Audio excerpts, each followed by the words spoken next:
Hey folks, did you ever dream of coming to America and practicing medicine and settling down here for good?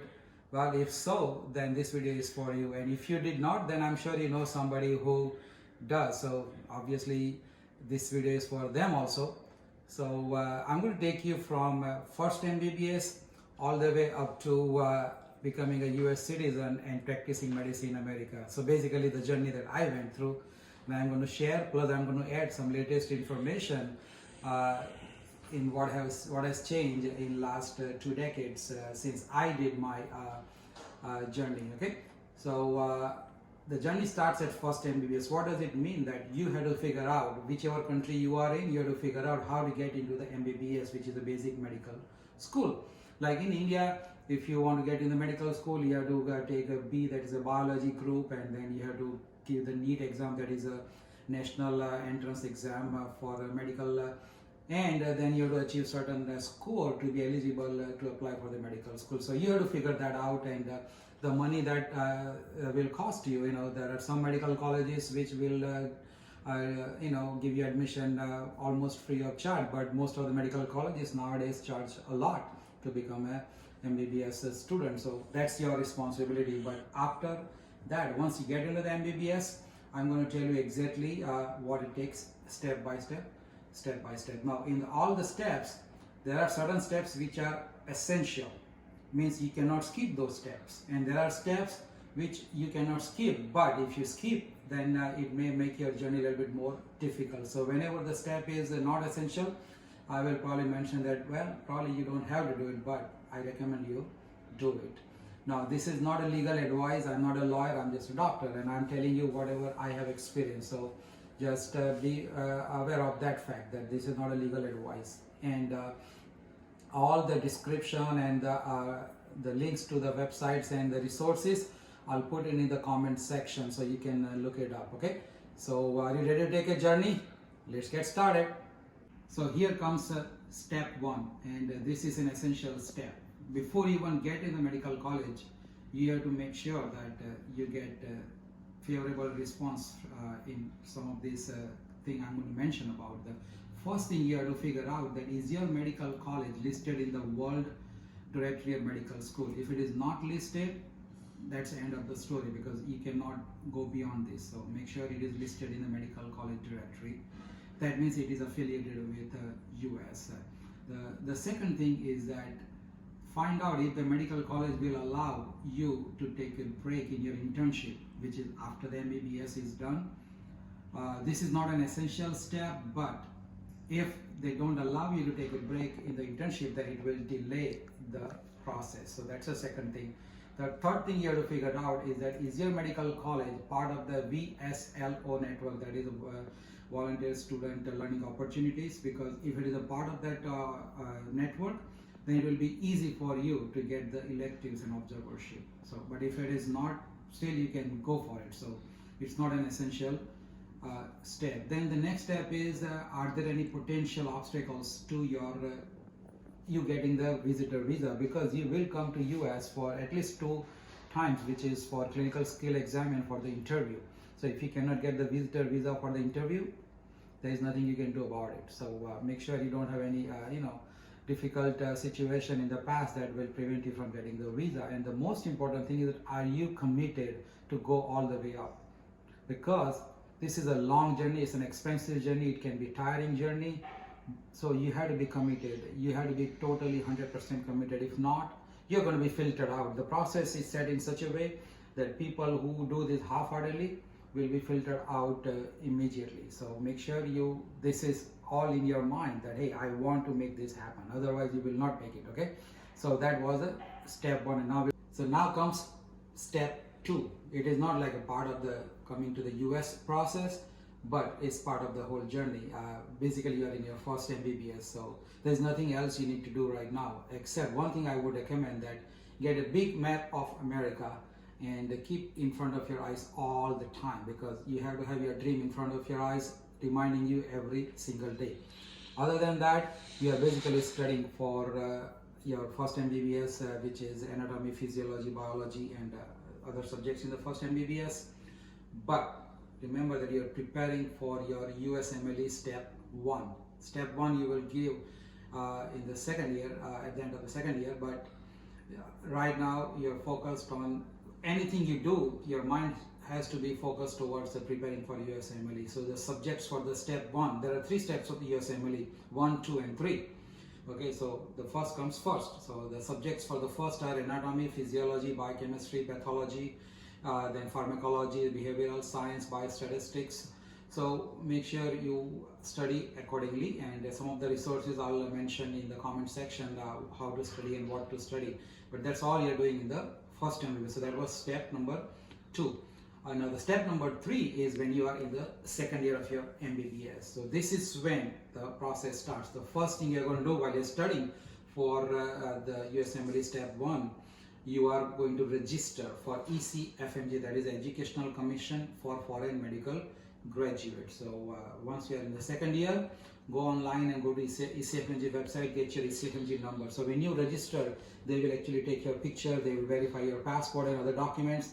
They will ask you to print a form and take it to your medical college and get them fill it out and send it to ECFMG directly.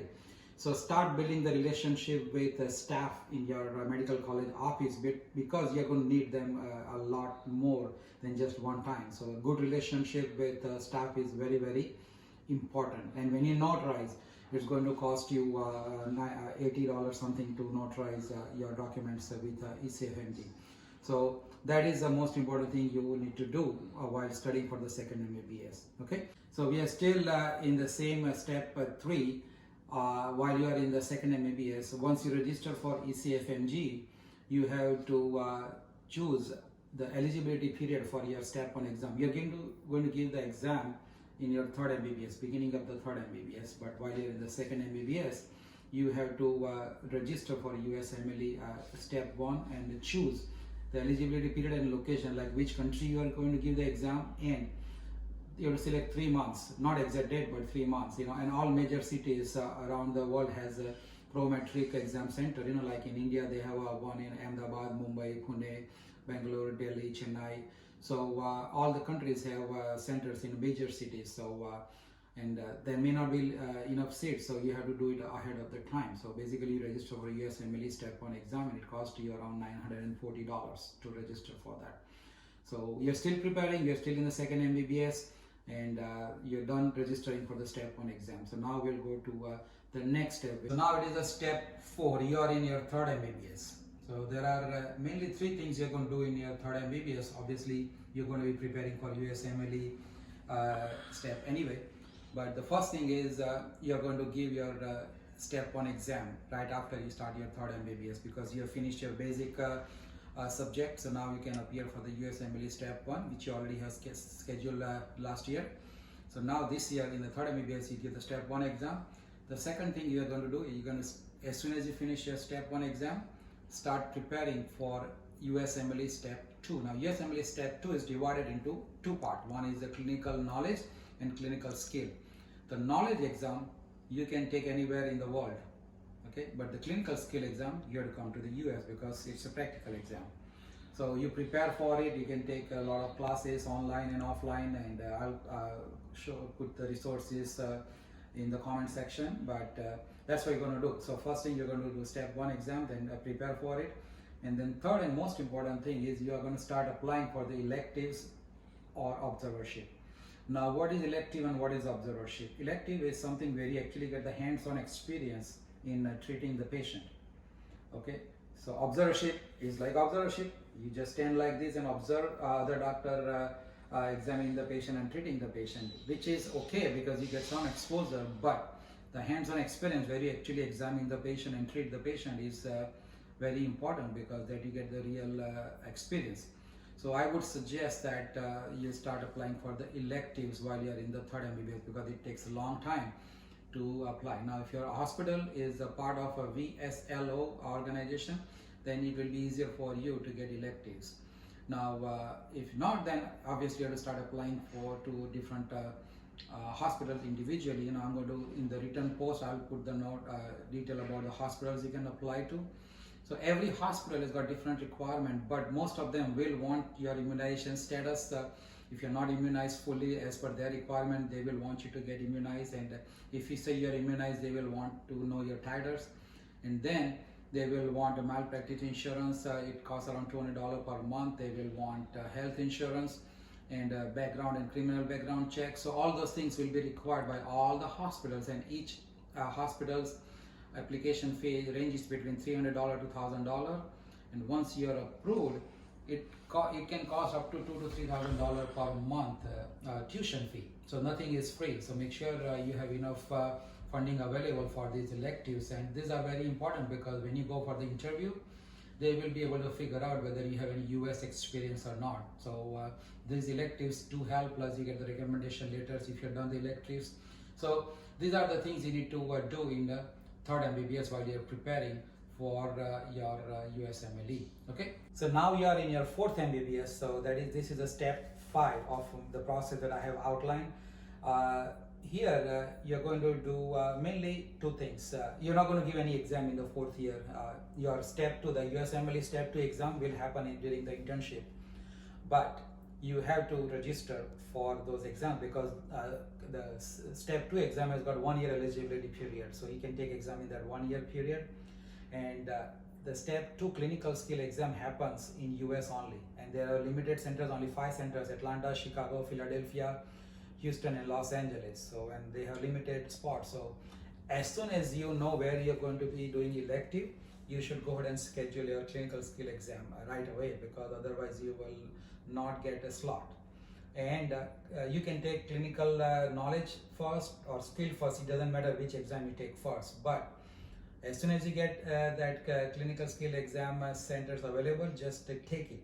Okay, and make sure you plan your elective and clinical skill accordingly, so that you're not running from one end of the country to other. And US is a big country, so let's say for example you took a clinical skill exam center in Los Angeles, and if your elective is in Miami, then it's a big distance. It's a 3,000 mile distance and 3 hours of time gap. So make sure you plan accordingly, so that everything is kind of lined up, so that you don't get idle time in between the electives and the exam. Otherwise you'll be sitting for 1 week or 2 weeks in the US. You can go out and see the country, but everything is going to cost you money. So if you're planning the most cost-effective way to maximize your trip to the US, then you really need to make sure that your elective and clinical skill exams are planned properly. And the other thing you need to do is, towards the end of the 4th year, go to your medical college. Remember I told you will have to have a good relationship with the staff at the medical college.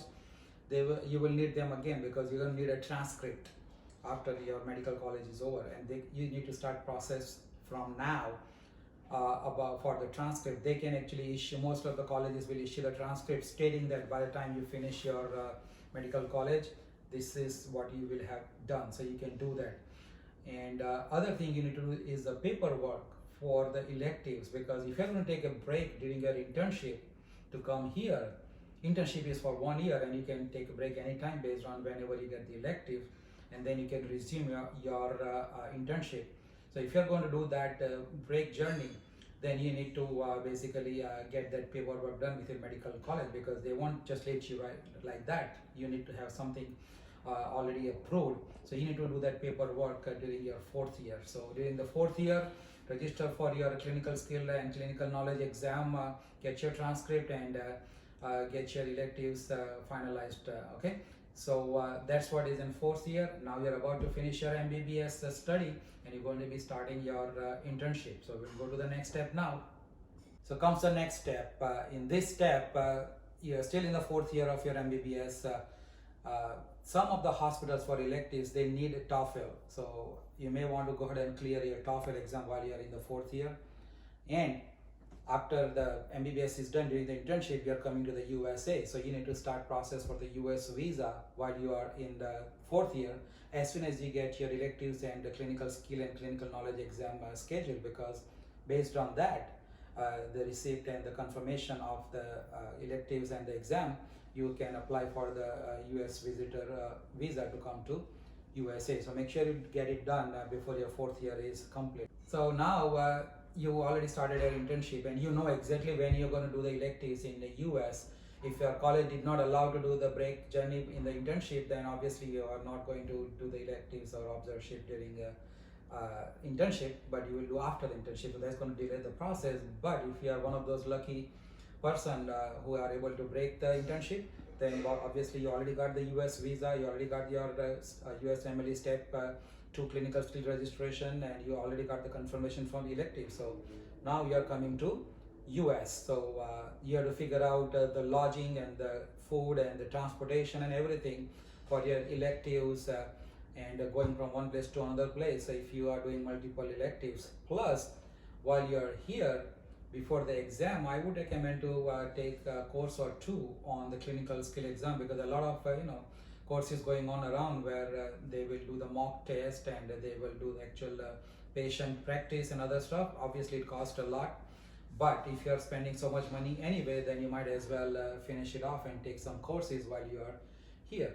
So during while you're here, you completed your electives, got some great US experience, got to know the system, you finished your clinical skill exam in one of those cities I mentioned earlier, and now you are ready to go back to your home country to complete your internship. So the next step is you back to your home country.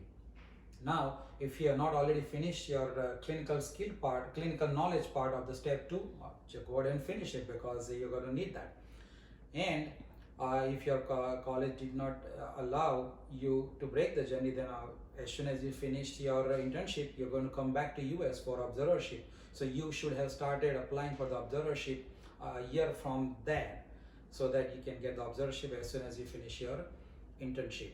So the results of step 2 exam takes at least 2 months. So by the time you come home and finish your internship, you will have a results of your USMLE step 2 exam, and now you got step 1 and step 2 cleared with TOEFL.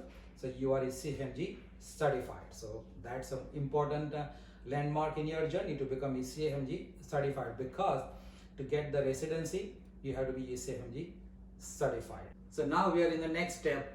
You started as an MBBS student, got ECFMG certified, and now the next whole phase is to get the residency, which is a long process. So let's say this is January 2020, and you plan to start your residency in July 2021. There's no way you can start now because it's too late. If you're lucky, you can still get it for July 2020, but let's shoot for 2021 July. That's when you're going to start your residency. So what happened that this is January, you already got your scores and ECFMG certified. So now by July 2020, you should register with ERAS, ERAS, that is Electronic Residency Application System. That is a whole residency application system. So you have to register with that. You get your token, and then by September, you start applying to different hospitals. Being a foreign medical graduates, when I applied 100 hospitals when I was trying to get the residency, because it's a number game. More you apply, more your chances, but more you apply, it gets more and more expensive. Like I'll put the fee schedule in the note, but first 10 hospital costs you $99, which is $9.90 per hospitals. But as you go from 11 to 20, it will cost you $11 per hospital. Then it goes to $15 per hospital. Then $26 per hospital. So by the time you apply to 100 hospital, you might be spending at least, I would say, around $2,000 to $3,000 just for the application. Doesn't guarantee you anything. If your score is below 220, your chances of getting into the residency is very low, because what happens that many of the hospitals, they have filters set. So if your score is below certain, they won't even download your application. So shoot for the score above 220. If it is above 240, you are in good shape. There are people who have score of, I guess, 260, 270, but at least 240 is something I would recommend. Below 220, you probably will not have a good luck getting the residency. So once you apply for the residency starting August, September, you will start getting the interview call. And let's say conservatively you get 10% success rate, means out of 100 you get 10 interview. That's what I got actually. 10 interview calls out of 100 places I apply. And don't get discouraged if you get only 10 calls, because you only need one hospital to say yes, okay? So that's okay. because what happens once you get interview call, you're all of you are at the same playing field. More or less everybody has the same credentials. So what makes the difference is what you do during the interview. So you got 10 interview calls, and now you are getting basically you say, I want to go to this hospital, I want to go to this hospital. You're going to prepare the rank order list. Now remember, when you go for the interview, they're not going to be in the one place. So one will be in Miami, one will be in New York, one will be in Chicago, one will be in somewhere Timbuktu. So you're going to be flying all over. US is a huge country, so make sure you have enough funding to fly all over. Plus, many of the hospitals give the hotel night before, but not all of them. So you may have to spend money for the hotel and then transportation to and from the airport. So that adds up. So even if it's 10 hospitals, if you might be spending $300 to $400 per hospital, so you're going to be spending $3,000 to $4,000 per hospital. So that's an expense. But it's a part of the process. You have to have an interview, otherwise you don't get it. So now you're interviewing everywhere, and once interview is done, if you're lucky, a hospital may like you too much, and they say, what, we don't want to wait for official matching happens. We want to give you a pre-match residency. If you're that lucky, take it. Don't wait for anything. I would recommend just take it. So that is called pre-match. But most of the people, by the January, they finish their interview, and in the February they create the rank order list. So if I interview at the 10 places, I will prepare the list of the hospitals I want to choose, like my first priority, second priority, third. Same way hospital prepares their priority, and the computer matches the candidate. So that's how the matching happens, and that's called NRMP. So you have to register for National Residency Matching Program. So once you submit your list to NRMP, somewhere in the middle of the March, you are going to get that match. So you're going to be matched with the hospitals. If you are matched, you are on the top of the world. Now you got the residency. If you did not get matched, bad luck, but you can still try. You can call hospitals directly and see if they have any spots available, or if you have any connections in the hospitals, somebody may be able to get you in an empty spot. But it's very hard situation to get the residency after the match is announced. But lucky people do get it. Otherwise, just wait for the next year. So then you all over start the process all over again in June and July of that year. So that's the whole process of getting the residency. So now we're going to talk. You got the residency, and I'm assuming you are from outside of the US, and all these things can be done in your home country, the ERAS application, NRMP, everything. So once you get the residency, obviously you will have one of the two options, H1 or J1. The hospital will either offer you H1 or J1. I would recommend, if possible, take H1. Now to get the H1, you have to have a step 3 cleared. So that step 3 exam, you have to have cleared. At least when you apply for the residency, you should have appeared for the assembly step 3, and by the time you interview, you should have it cleared. So when they give you the residency, they can offer you H1. So if you don't have a step 3 cleared, the USMLE exam, then there is no way you can get H1. And step 3 is a 2-day exam. It costs around $1,600, but you're going to clear it eventually anyway, because for license you need a step 3 anyway. So I would recommend that if you can clear it while you are in the internship, before you actually interview for the residency, that would be great. So let's say you got J1 or H1, so they will send you, the hospital will send you the appropriate papers to apply for the visa. So you go to the consulate with that visa, your dependents can come with you. So you get the visa, and you will be coming to the US by mid-June, because by July 20th or July 15th, depending upon the hospital, you will start your orientation 1 or 2 weeks before the actual date. So you have to be here by 15th June or so. So before you come in, while you're in the home country, research for the apartment near by the hospitals, because you will need a place to stay at the moment you land here, right? And have enough fund to survive for at least 1 month, because your first check will come on August 1st. So you have to survive 1.5 months without any income from US. So make sure you have enough money for that, and if possible, take the apartment close to the hospital, because that way you can save money on the car insurance, and gas and other stuff, transportation. Plus, you won't get enough time to go around anyway. In the first year, you'll be working. So why to waste money on the car as of now? So once you arrive, start furnishing your apartment right away, because you won't get time to do it later on anyway. As much as you can, you can always look for the roommate to save the money. So now you got the apartment, you are settled for 2 days, jet lag is over, you go for the orientation. So it's not like you go and come back, you're basically working as a first year resident. So that the whole roller coaster has started. You are in the system now, so you are your first year of residency, whichever branch you chose, medicine, psychiatry, surgery, whatever you got.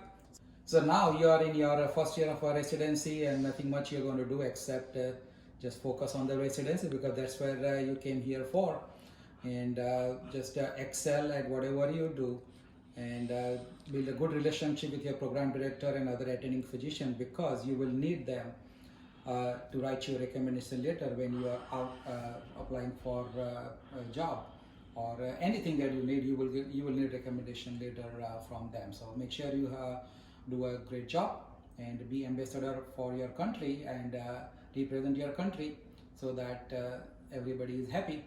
So in the first year, not much to do, but in the second year of the residency, it's a little bit relaxed year. You can do a lot. If you're going to do a fellowship, then you need to start applying for the fellowship in the second year. You can continue fellowship on J1 and H1 visa, but if you're not going to do the fellowship, and if you're going to go in the practice after the residency, then obviously if you're on H1 or J1, you're going to need an employer or sponsor. If you're on J1, you will need a J1 waiver sponsor, and if you're on H1, you will need a practice who will sponsor your H1 to work and eventually do the green card. So that process needs to start in second year. And also, you need to start establishing your profile with FCVS, that is a Federation Credential Verification Service, because no matter where you apply for the license or privileges, they will all verify everything at source. So instead of doing everything all over again every time you need something from your home country, you can have a profile established with FCVS, and every time you need something, they can send the verification, because they will verify one time and they will create an official profile. So you need to apply for the FCVS while end of the second year. Everything won't be done, but at least you need to get started. And if you have not cleared your step 3, just go ahead and do the step 3, because after you finish the residency in third year, to apply for the license, you will need a step 3. Without step 3, you cannot get the license. Without license, you cannot practice. So make sure you clear a step 3 while you have a little bit relaxed time with the second year. So now you finish your second year, you cleared your step 3, you already figured out who is going to be your sponsor. So now you're in the third year. You need to start the paperwork for your J1 waiver or H1 while you are second quarter of the third year, because it takes 6 to 8 months to get that paperwork done. And for H1, you have to make sure you meet the deadlines. So you started the paperwork, you're in the third year, and you start preparing for the board exam, because it's not an essential step, but it is very important steps to be board certified in your specialty. Otherwise, a lot of insurance companies won't enroll you in their plan. Some of the hospitals will not give you privileges, so basically you can't practice. So make sure you become board certified, but you can do it only after you finish your residency.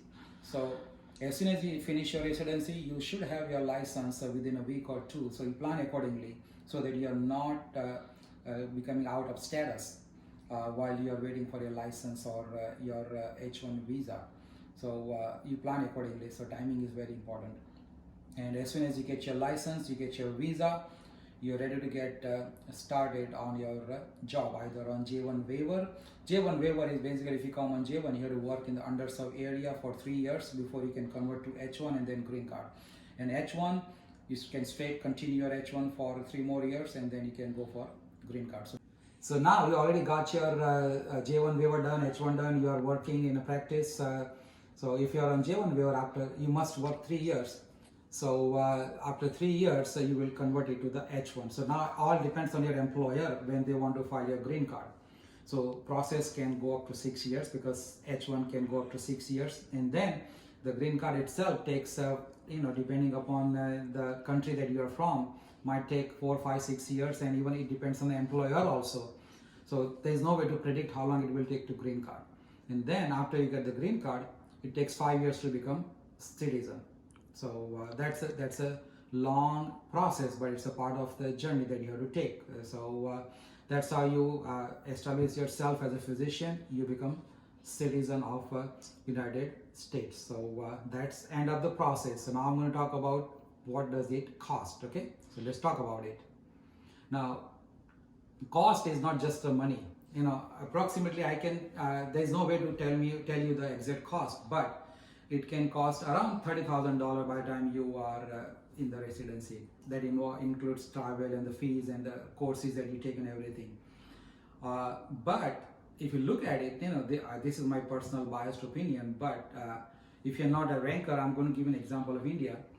If you're not in the top list, then you probably will go for the medical college and residency by paying the fee. And nowadays it costs hundreds of thousands of rupees to get into those residencies. So when you compare that cost versus what it costs to become a resident and a doctor in US, actually it's way cheaper and very systematic, and at the end of the day the rewards are way better in my opinion, because I'm already here, so I know exactly what it takes. And I have seen both the sides of the coin, because I have done the residency and fellowship in India as well as residency and fellowship here. So I know exactly both the sides. So this is not a theory for me. This is actually what I have experienced.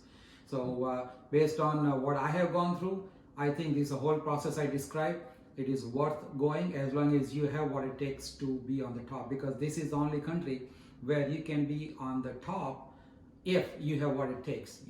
There's nobody's going to stop you. The system is there to help you if you are committed enough and if you are willing to work hard. So that was not in a nutshell, that was in detail plan for you from first MBBS all the way up to become a citizen, and how much it cost. Obviously cost money and the time. If you take the time, if you enter the medical college at age 18, you have to count 3 years for residency, another 3 years of fellowship if you are going to do the fellowship, then 3 years of J1 waiver if you are on the J1, then around 4 to 5, 6 years for H1, then another 3, 4 years for green card, and then 5 years for citizenship. So it's a long journey. So that's the time you're going to take, but it doesn't matter, you're here, so that's not a big deal. And obviously you're going to sacrifice a lot, because there's no way you can do 10 different things while you are preparing for all these things. So you're going to sacrifice a lot of other things that you could have done if you're not doing the medicine. So if you're prepared for it, the journey is worth it. The rewards are amazing, the satisfaction is amazing, and being in the best country in the world is the greatest feeling of the world. So with that, signing out, this is Dr. Rakesh Shah from Atlanta, Georgia.